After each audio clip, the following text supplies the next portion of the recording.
নমস্কার বন্ধুরা, তোমরা দেখছো কুন্তল মণ্ডল অল এডুকেশন টিচিং।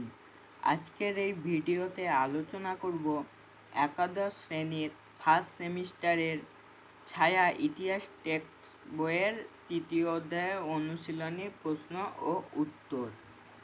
আগের ভিডিওতে প্রথম আর দ্বিতীয় অধ্যায়ের প্রশ্নের উত্তর করে দিয়েছি। তোমরা চাইলে আমার চ্যানেলে গিয়ে দেখতে পারো। তো চলো এবার শুরু করছি।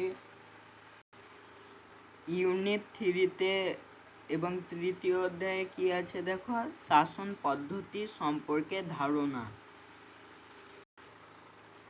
এবার কোশ্চেনে দেখো এমসিকিউ 1 নম্বরে কি বলেছে, প্রথম দিকে গড়ে ওঠা রাষ্ট্রগুলির আকৃতি ছিল, এটা করবে অপশন এরটা ক্ষুদ্র। 2-এরটা দেখো, প্রাচীনকালে কোন দেশে পলিস বা নগর রাষ্ট্রের বিকাশ ঘটেছিল, এটা করবে অপশন এরটা গ্রিসে। ঠিক আছে। 3-এরটা দেখো, রামায়ণে কয়টি জনপদের উল্লেখ আছে, এটা করবে অপশন ডি এরটা 27টি।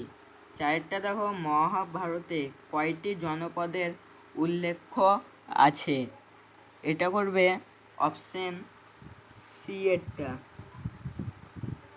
25টি।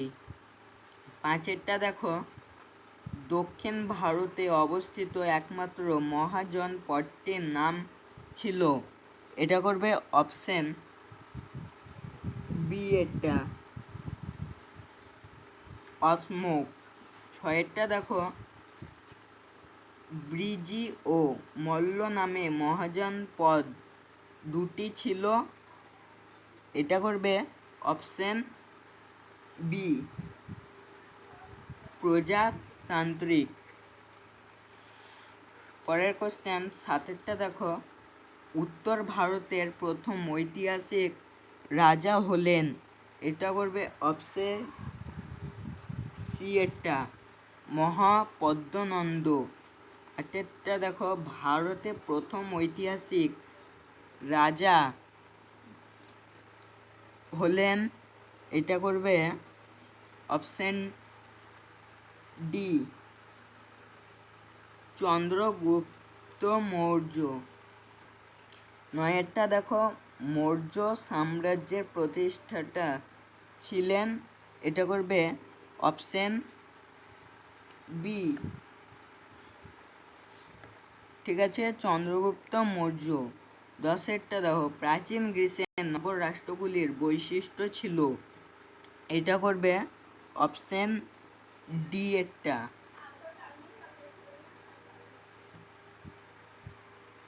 1-3 সঠিক এবং 1-2 সঠিক এবং 3-4 ভুল। 11-টা দেখো, প্রাচীন ভারতের অন্যতম মহাজনপদ ছিল, এটা করবে অপশন এ।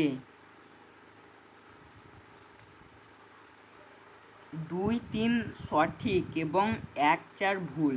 ঠিক আছে। 12টা দেখো, এথেন্সের জুরি আদালতের নাম ছিল ড্যাশ, এটা করবে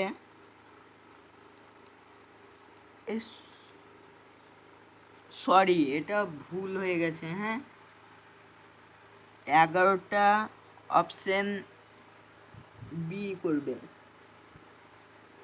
ঠিক আছে, এটা মিস্টেক হয়ে গেছিল।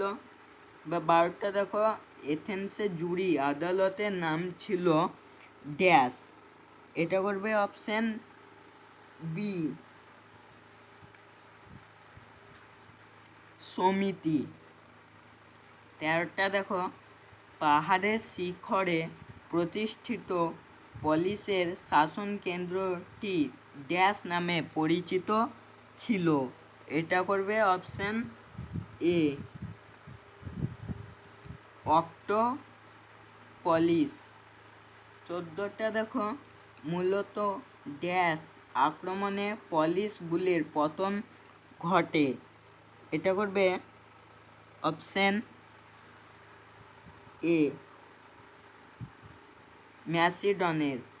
15টা দেখো আর্য সমাজে কয়েকটি ড্যাশ নিয়ে একটি জন গড়ে উঠত। 15টা করবে অপশন ডি 20। 16টা দেখো জনপদগুলির উত্থান ঘটে ড্যাশ থেকে। এটা করবে ডি জন। 17টা দেখো পাটলিপুত্র ছিল ড্যাশ রাজধানী। এটা করবে অপশন সি মগধের। 18টা দেখো বলেছে স্তম্ভ, ঠিক আছে। 1 নম্বরে আছে সুলেমান। এটা করবে বি এরটা। অটোমান সাম্রাজ্য। 2এরটা আছে ঘটোৎকচ। এটা করবে এটা করবে 2এরটা এ করবে। 3এরটা করবে ডি। 4এরটা সি। তাহলে আমাদের 18-র উত্তরটা হবে অপশন এ। 19-এর দেখো কি বলেছে, 19-এর 1-এরটা বলেছে জনপদ। এটা করবে, এটাই 1-এরটা এই করবে। 2-এরটা বলা আছে 20। এটা করবে সি এরটা। 3-এরটা বলা আছে, 3-এরটা সি, 3-এরটা করবে বি।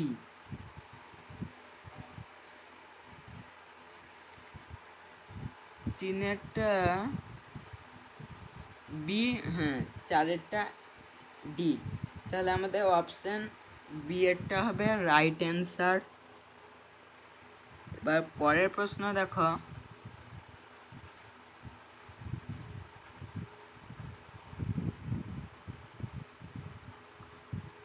কুড়িটা কি বলেছে, বিবৃতি বলেছে। ক বলেছে গ্রিসের ক্ষুদ্র ক্ষুদ্র পলিশগুলি দীর্ঘদিন টিকে ছিল। আর বিবৃতি খতে বলেছে গ্রিক পলিশগুলিতে বহিরাগত আক্রমণ তেমন ঘটেনি। বিবৃতি ক ও বিবৃতি খ এর মধ্যে সঠিক সম্পর্ক দেখায় এমন বিকল্পটি নির্বাচন করো। এটা করবে অপশন বি। বিবৃতি ক এর কারণ হলো বিবৃতি খ, ঠিক আছে। এবার 21-এরটা দেখো, বিবৃতি ক ক্রমাগত লড়াই ও যুদ্ধের মাধ্যমে বহু মহাজনপদ দুর্বল বা অবলুপ্ত হয় এবং অবন্তী বৎস কৌশল ও মগধ এই 4টি মহাজনপদ প্রাধান্য লাভ করে। বিবৃতি খতে বলেছে ষোড়শ মহাজনপদের মধ্যে একমাত্র বৎস ছিল দক্ষিণ ভারতে অবস্থিত। এইটা করবে অপশন বি এরটা। বিবৃতি ক এর কারণ হলো বিবৃতি খ, ঠিক আছে। এবার 22-এরটা দেখে নাও কি বলেছে, গুপ্ত সম্রাটের শাসনকাল অনুযায়ী সঠিক ক্রমটি নির্বাচন করো। এটা করবে অপশন ডি এরটা করবে। শ্রীগুপ্ত, প্রথম চন্দ্রগুপ্ত, সমুদ্রগুপ্ত, দ্বিতীয় চন্দ্রগুপ্ত। 23-এরটা দেখো, যুদ্ধের ঘটনাকাল অনুযায়ী সঠিক বিকল্পটি নির্বাচন করো। এটা করবে অপশন সি।